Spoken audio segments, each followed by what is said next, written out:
నేను digital currency report ప్రధానమంత్రికి ఇచ్చినప్పుడు వారిని ఒకటే రిక్వెస్ట్ చేశాను. మీరు ఈరోజు 500, 1000 రూపాయలు రద్దు చేస్తున్నారు, ఇంకా 2000 రూపాయలు కొత్తగా తీసుకొచ్చారు.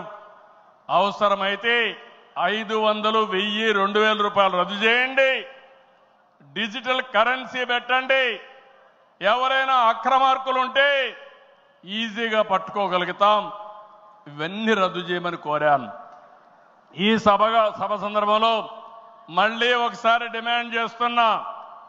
ఈరోజు అందరికీ డిజిటల్ కరెన్సీ వచ్చింది. పార్టీకి డొనేషన్ ఇవ్వాలన్నా ఒకప్పుడంతా లిస్ట్ అంతా ఇచ్చి చదివేవాళ్ళం.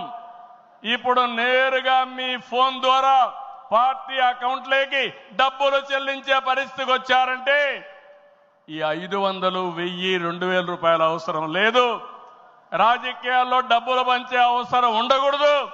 ప్రజా సేవే పరమావిధిగా చేసుకుని మనం పనిచేస్తే ప్రజలు మనకు ఓట్లేస్తారని చెప్పి కూడా నేను మీకు తెలియజేస్తున్నా.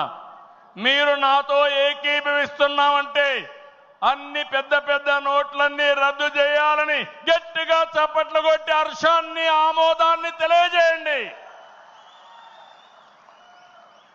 అప్పుడే ఈ దేశంలో పూర్తిగా అవినీతి పోతుంది.